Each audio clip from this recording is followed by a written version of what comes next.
ഒരു ജനാധിപത്യ രാജ്യത്ത് സത്യപ്രതിജ്ഞ ചെയ്യുമ്പോൾ അതിൻ്റെതായ ബഹുമാനത്തോടും പ്രാധാന്യത്തോടും വേണം ചെയ്യാൻ. എന്നാൽ അതെല്ലാം അപകടാവസ്ഥയിലായിരിക്കുകയാണ് എന്നുള്ളതിന്റെ സൂചനകളാണ് ഇപ്പോൾ തിരുവനന്തപുരം കോർപ്പറേഷനിൽ കാണുന്നത്. ദൈവനാമത്തിൽ സത്യപ്രതിജ്ഞ ചെയ്യുന്നുവെന്ന് പറയുന്നതിന് പകരം BJP അധികാരം നേടിയ തിരുവനന്തപുരത്ത് BJP കൗൺസിലർമാർ സത്യപ്രതിജ്ഞ നടത്തിയത് പല ദൈവങ്ങളുടെയും പേരിലായിരുന്നു.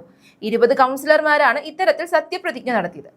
സത്യം പറഞ്ഞാൽ ജനാധിപത്യ വിരുദ്ധമായ രീതിയിലാണ് ഇപ്പോൾ സത്യപ്രതിജ്ഞ ചെയ്തത് എന്ന് തന്നെ പറയാം. എന്നാൽ ഈ 20 പേർക്കും ഹൈക്കോടതിയുടെ വക പണിയിട്ടിരിക്കുകയാണ്. ഇവർക്ക് ഹൈക്കോടതി വിഷയത്തിൽ നോട്ടീസ് അയച്ചിരിക്കുകയാണ്. ദൈവനാമത്തിൽ എന്നതിന് പകരം പല ദൈവങ്ങളുടെയും രക്തസാക്ഷികളുടെയും പേരിൽ സത്യപ്രതിജ്ഞ ചെയ്ത നടപടി അന്തിമവിധിക്ക് വിധേയമാണെന്ന് കോടതി വ്യക്തമാക്കി.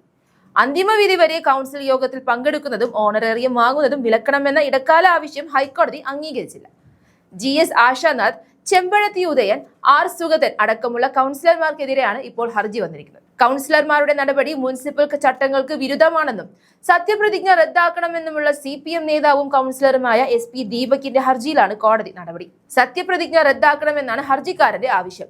പല ദൈവങ്ങളുടെ പേരിലും ബലിദാനികളുടെ പേരിലും ചെയ്ത സത്യപ്രതിജ്ഞ അസാധുവാക്കണം എന്നാവശ്യപ്പെട്ടാണ് ഹർജിക്കാരൻ കോടതി സമീപിച്ചിരിക്കുന്നത്. തിരുവനന്തപുരം കോർപ്പറേഷനിൽ കടകംപള്ളി വാർഡിൽ വിജയിച്ച BJP സ്ഥാനാർത്ഥി ജയ രാജീവ് അയ്യപ്പന്റെ നാമത്തിലായിരുന്നു സത്യപ്രതിജ്ഞ ചെയ്തത്.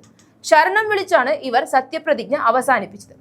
കൂടാതെ തിരുവനന്തപുരം കോർപ്പറേഷനിലെ കരമന വാർഡിൽ നിന്നും വിജയിച്ച BJP സ്ഥാനാർത്ഥി കരമന അജിത് സംസ്കൃതത്തിലാണ് സത്യപ്രതിജ്ഞ നടത്തിയത്. സത്യപ്രതിജ്ഞയ്ക്ക് പിന്നാലെ BJP പ്രവർത്തകർ കോർപ്പറേഷൻ കൗൺസിൽ ഹാളിൽ RSS ഗണഗീതവും പാടിയതും ജനാധിപത്യ വിരുദ്ധമായ കാര്യങ്ങൾ തന്നെയാണ്.